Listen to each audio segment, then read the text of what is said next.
Today's video is brought to you by CryptoMinerBros.com, a leading cryptocurrency mining hardware vendor / distributor, bringing you the latest offerings from Ice River, Bitmain, Goldshell, WhatsMiner, and much more from all the various manufacturers. And while they are headquartered in Hong Kong, they have mining distribution centers here in North America that can actually save you money on import duties, trusted by a number of different brands or companies in the industry. They also have a great following on social media, and if you follow them, you might get an update on whatever the latest offering is on hardware that comes out, as well as competitive pricing in the industry. If you're interested to learn more, click the link in the description and use coupon code SERPENTX at checkout. And by supporting our sponsors, you support our channel, and we thank you very much. Now let's get into today's content.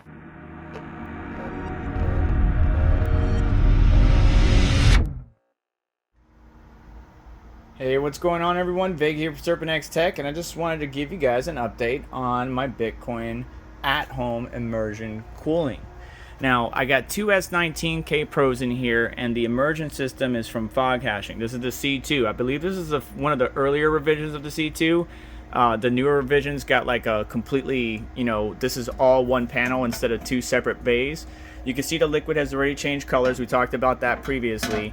We think some of the whatever lube or material the guy had to use to put British flat face fittings on the outside connected to the radiator kind of leached into the system. It hasn't got any yellower. If it did, BBT and a number of my colleagues like Crypto Macau were thinking that maybe it was leaching nickel, because you can see these are brass fittings, and if we look outside, they seem to be nickel, but it has sustained, it hasn't changed color, and the temperatures are looking pretty good right now. It's chilly outside. I think it's about like 58 degrees. So the liquid temperatures are 33, even though I have these two bad boys pushing about like 165 terahash. And you can see the power draw on one is around 3,700.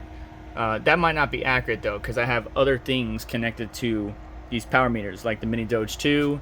You got the fan and the radiator outside, so this isn't strictly just this one ASIC. It might be more around 35-ish on one and then 36 on the other, because while they're both S19K Pros, one is the 110 terahash and the other one is the 120 terahash, and I modified or used a Epic blockchain control board, and while they can get pretty high or close to each other, one is a little bit less efficient than the other. So these things have been running good. I love it when it's nice and cool outside because they run phenomenal. But yeah, running good, running strong, no leaks, no craziness, just a bunch of mess in my garage that I want to pan around to. Mini Doge out here, this Asus, I think this is the RT1900, taking my Wi-Fi signal, converting it to Ethernet, and then going to the various devices. I need to add that switch there, but it's an old one, like the 10100 megabit per second, not the gigabit per second, but it would be just enough for these machines. They don't need a lot, and it's staying nice and warm in my garage. Matter of fact, let's take a look at the temps. Yeah, and inside my garage is 75 degrees, not bad whatsoever. You can see the max and min temperatures when it gets really, really hot here during the summertime, but outside it's super cool. Starting to rain a little bit, the old Subi. But out here we have the Foghashing radiator or cooler. Look at the lizard. He's on there because it's warm, and because it's chilly outside, it's keeping him warm. But you can see the fittings are silverish, and that's where me and BBT and Mikkel were thinking that maybe it's leaching some nickel into the system. But they're both going through two holes that I made, PVC pipe, for added structural integrity to maintain this wall, because this is brick and stucco, and yeah, it stays nice and cool. There is a temperature regulator right here. I'm sorry, buddy, you could stay, don't go in the hole. What are you doing? No, come back this way. Well, you can't go anywhere anyways, but yeah, there's a temperature regulator, so that way, depending on the liquid temperatures, the fans will ramp up or ramp down. Sometimes when it gets really, really cold though, these things will run full tilt, and it's very weird. It's almost like the liquid doesn't like being too cold. But I have it out here on a dry pour concrete pad, DIY dry pour that I did.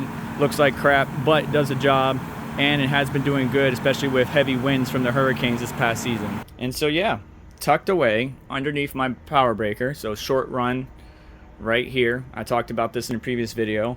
I got my 2 PDUs, my 2 S19K Pros, my mini Doge, and another small at-home miner device. And I could say that the Foghashing C2 has been really great for me. A couple small issues I will notate.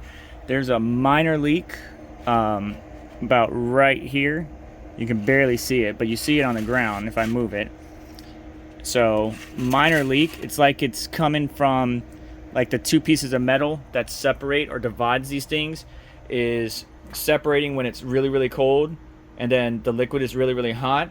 But I just got a Jimmy Dean's breakfast bowl underneath there, and I just pour the liquid back in through a coffee filter, and I just keep it running. But it's not a big leak, just a slow leak, but it's still running good, running like a champ, keeping my ASICs going. And right now I'm making about anywhere between $20 to $16 or $15 a day mining Bitcoin. Not a whole lot, because back in the day with just this one, or even the Wets miner M30S sitting right here, I was making 16-20 bucks a day mining with just one machine, and now I'm making the same amount with 2 machines. So unfortunate, but that's just the way it goes. As Bitcoin continues to climb, we might see additional profits per day from these 2 machines in the future, and I'll keep you posted on that.